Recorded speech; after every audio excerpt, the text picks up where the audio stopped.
difference. Pizza pa'y wala kahapon sa countryside. Si Sir, wala ka nakita, Sir Mark.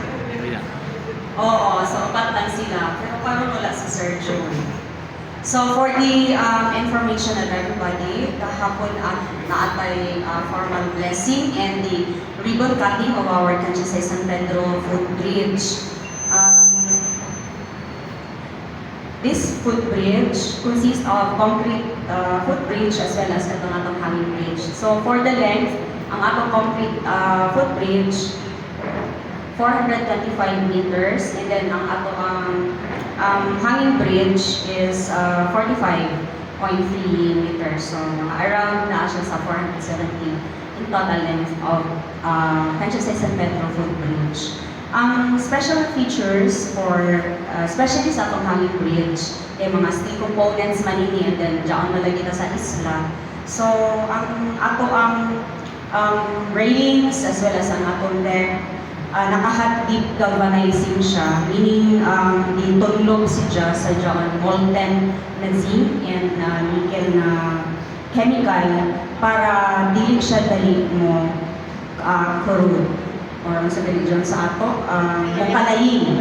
And so the cable ato sa siya pinturahan ng counter epoxy paint para as well na dili siya dali kalaingon. So ideally katong hot dip nato ng mga components ang iyang life or daw dili siya magkuruda dyan is 20 to 40 years.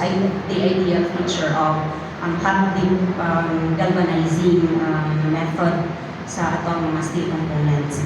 And ang length sa atong piles, driven piles, ang ato makita ninyo na makita naman siguro ang tanan, no? Jumper goya. Dira ka na kung magpadadyon, kaya parang mukha to gadyon. So, driven piles, concrete piles, ang ato ang support, ang ato ang main driven siya na range ang ato ang depth sa atong piles from 4 meters to 7 meters. So, kung nakakita na lagi ka mo, dry portion dito na medyo habog because ang among i-consider na atay during sa atong analysis ang atong i-consider na atay freeboard na dili siya maabot ng ato high tide. Otherwise, tampisaw ang mo. But then, well, for the next years, kabalo naman ito ang sa climate change, no? So, siguro pila ka years or let's say mga 30 years or 40 years, basinog maglahi na sa ang tuan sa atong high tide. But for now, all the specs na based sa atong design criteria are all satisfied.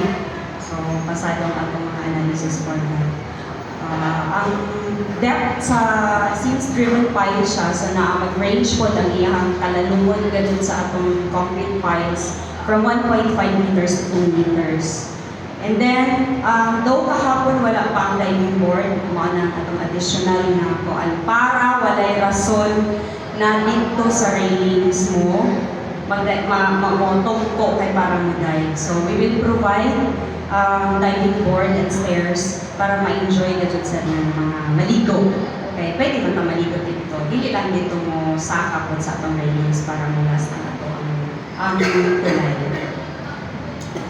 So, that would be all for the features unless na may other questions with the bridge. Alright.